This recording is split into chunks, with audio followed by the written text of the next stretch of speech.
Coming like a Hellcat เอาพอต่อเนาะโดยสมมติเป็นการแสดงอยู่หน้าเวทีเนาะบางคนนี่ก็โอ้ย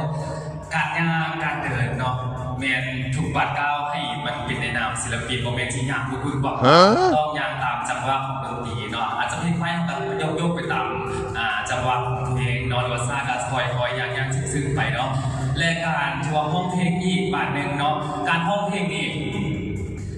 ก่อนอื่นนี่ให้ผู้จังหวะก่อนซาเนาะให้ผู้จังหวะให้จับจังหวะให้ถือและก็ห้องให้ถือคีย์หลังจากนั้นแล้วทีนี้เลือกเพลงให้ถือกับลูกคอตัวเองอันคือน้องอีกนึงเมื่อกี้ไอ้เห็นห้องเพลงอย่างว่าเสียงคล้ายๆตัวใส่สุดถามว่าได้เขาพ่อเอาเพลงในบ้านใส่มาประกวดเด้อนี่น้องมีเสียงคล้ายๆเนาะดังนั้นถามว่าเลือกเพลงใดให้เลือกเพลงที่ถือกับลูกคอตัวเองและการห้องเพลงให้ห้องเพลงเป็นเอกลักษณ์ตัวเองอย่าไปนำต้นฉบับเนาะให้ลิ้นเสียงเป็นเสียงเขาเอื้อนเสียงเป็นเสียงเขาแต่ว่าเขาลิ้นแบบใด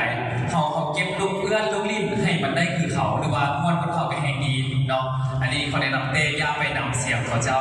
ให้เป็นเอกลักษณ์เสียงของเขาเองเนาะ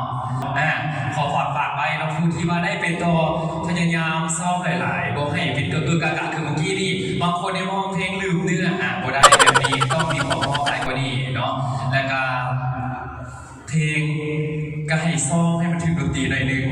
คือน้องเสือเรื่องนี้เสียดายเนาะน้ำเสียงดีแต่ว่าห้องบทถึงจังหวะอันนี้ต้องสำคัญให้ถึงจังหวะเนาะแล้วก็ให้ถึงคีย์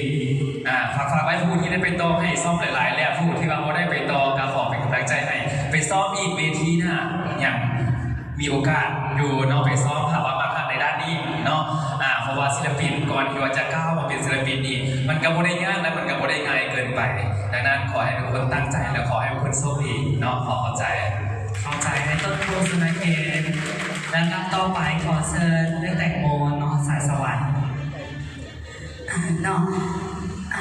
ก็ขอให้กำลังใจน้องๆทุกคนแล้วกันนอนสู้ต่อไปแล้วกันเด้อเนาะคันสิให้ตีสมเนาะไอ้ต้นคูณเนาะแล้วก็ว่าวนไปแล้วเนาะก็จะคือกันแล้วเนาะเป็นว่าห้องบ่มีจังหวะกินนอนแล้วก็บ่มีน้ำเสียงเดี๋ยวว่าหยุดจำประมาณนี้จะได้ก็เป็นกำลังใจให้แล้วกันเด้อนะเข้าใจหลายๆและแค่น้องสายสวรรค์และต่อไปทางเทศสวรรค์พารามานเนาะก็คือผู้จัดการเข้าไปสุดกับข้ามขันขามนั่นเองไปเชิญบ่อยากให้ไปจากคนบ่อยากให้ไปจากคนรู้สึกขึ้นทอดเพราะว่าไอ้เคยมีอารมณ์นี้ไอ้เคยมีความฝันแบบนี้ไอ้กับโบตาเนี่ยกับพวกน้องไอ้เห็นความพยายามของพวกน้องมาทุกคนแต่ไอ้หัวพวกน้องพยายามที่สุดแล้วนะแต่ว่าที่สุดของเขาโมเมนต์ที่สุดของกรรมการโมเมนต์ที่สุดของประชาชนที่กระเจิดอยากได้ฉะนั้นเวทีนี้ไอ้ต้องการเพชรเม็ดใหม่ที่มาประดับวงการลูกทุ่งมานานแท้ๆน้องๆไผ่ที่โบได้เข้าห้องไปโบให้เสียใจให้เก็บกรรมประสบการณ์นี่เอาจุดอ่อนของตัวเองไปปรับปรุงเรื่องเทคนิคการห้องเรื่องอารมณ์เห็นบอกเวลาเขาฟังเพลงนะตอนอกหักนะเพลงเด็กกระถือมันถืออารมณ์เพราะมันเป็นอย่างความจังไทยย้อนกับเจ้าทายทอดเนื้อเสียงทายทอดเสียงเพลงออกมาได้กินใจน้องแต่50%อยู่ครึ่งนี่ในกลุ่มที่50ครึ่งหนึ่งนี่นะไอ้มุสลิมคือมาเราบนทองให้ฟังไอ้บอดีบนไหนคือจังทำให้กันขาดแท้เนาะเขาต้องเล่นเขาต้องแบบเศร้าก็ให้มันเศร้าตายไปเลยอันนี้ไอ้บอดีบนไหนคือจังทำให้กันขาดแท้ฉันไอ้ฝากไปทุกคนไผ่โบได้ไปต่อโบต้องเสียใจส่วนไผ่ที่ได้ไปต่อขอให้ไปห้องลึกๆขอให้ไปอยู่ห้องสาวคนสุดท้ายแล้วพวกน้องจะได้ไปพัฒนาทุกอย่างที่พวกน้องขาดอยู่ตอนนี้บอกว่าจะเป็นเรื่อง voice การออกเสียงเทคนิคการห้องบุคลิกภาพการแสดงอยู่บนเวทีไอ้ขอให้พวกน้องโชคดีขอให้คนที่มีความพยายามมีความตั้งใจให้ได้ไปต่อที่สุดกันแล้วกันและการสำหรับน้องๆผู้ใดที่ยังบ่ฮอดให้ไปฝึกฝนเนาะถือว่ามื้อนี้พวกน้องฝนมีดมายังบ่เข้าพอเอากลับขึ้นไปฝนใหม่เพื่อสิได้มาซอยซีนในรวมของเห็ดลาบแซ่บๆกินกัน จะขอเสียงว่าสู้ของทั้ง31คนนี้เนาะทั้งคนที่ได้ไปต่อและก็ได้ไปต่อไอ้สินับ1 2 3เราเอามาว่าสู้พร้อมกันนะ1 2 3สู้ตบมือให้ตัวเองดีก่อน และขอเข้าใจทั้งคณะกรรมการทั้ง3ท่านและขอเสียงตบมือหน่อยท่านในคณะกรรมการทั้ง3ท่านที่ให้เกียรติเข้ามาให้คะแนนและก็มาเฟ้นหานักร้องลูกทุ่งดาวดวงใหม่ของพวกเราที่ส่วนการค้าทงขันคำกับพวกเรากับงานที่แค่ซิงกิ้งคอนเทสต์ประจำปี 2019 และคนทมินที่ผ่านเข่าห้องขอแสดงความยินดีกับ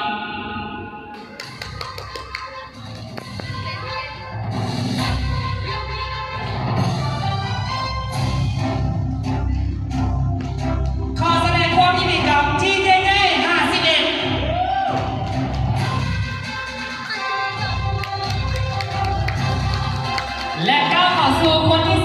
2ขอแสดงความยินดีกับที่แก่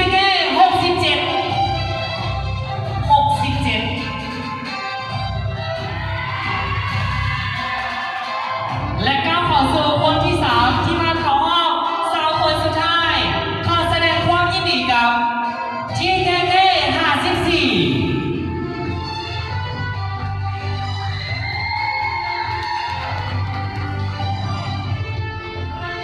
54และคนที่4ขอแสดงความยินดีกับ TKK 66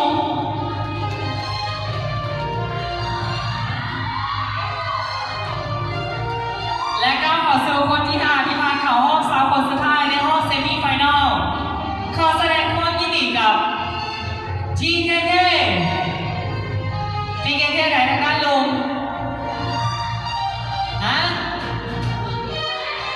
ที่แน่ๆ55และก้าวเข้าสู่คนที่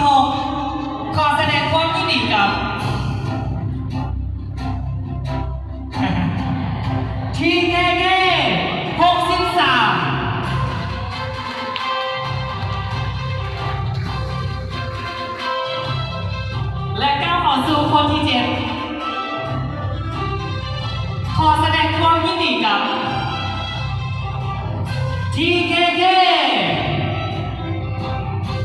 59คนที่8ได้แก่ TKK 37และก็ก้าวเข้าสู่คนที่9ขอแสดงความยินดีกับ TKK 10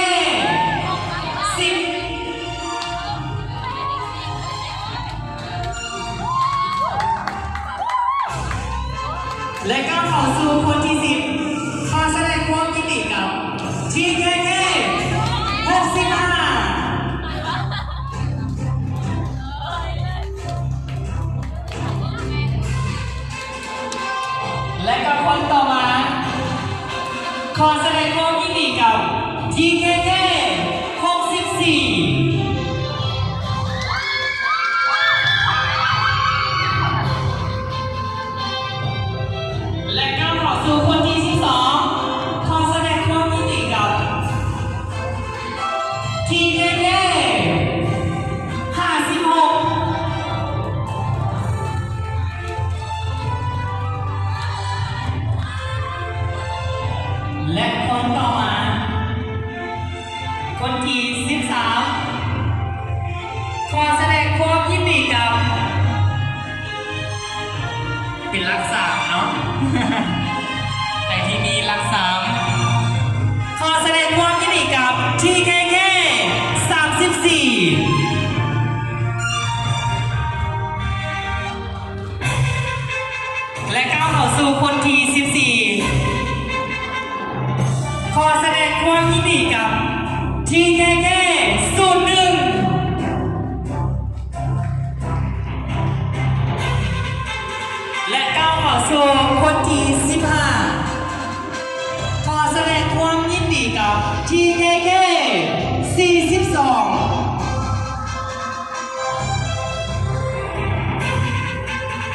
กองเชียร์กองเชียร์อย่าเบากองเชียร์กองเชียร์ต้องอย่าเบาเด้อกองเชียร์เนาะ และคนที่16ที่ผ่านเข้ารอบสาวคนสุดท้าย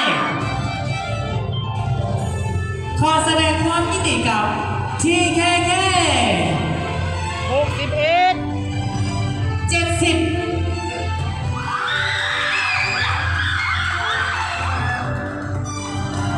และก้าวเข้าสู่คนที่17ขอแสดงความยินดีกับ TKK 05 คนที่18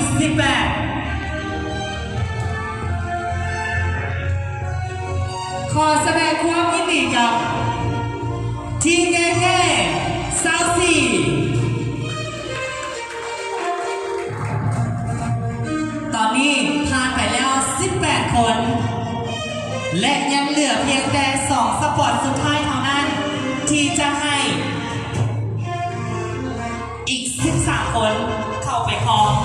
จะมีแต่2หมายเลขเท่านั้นที่จะก้าวเข้าไป2สปอตสุดท้ายกับ TKK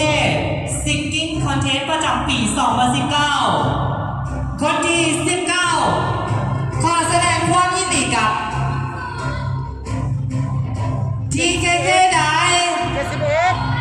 เอาอีกมาเรื่องที่เจ๊ TKK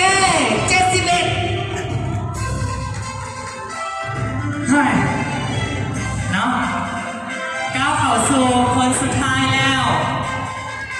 คือสาวคนสุดท้าย เสียหมายเลขใดฮะ60หรออันนั้นเด็ก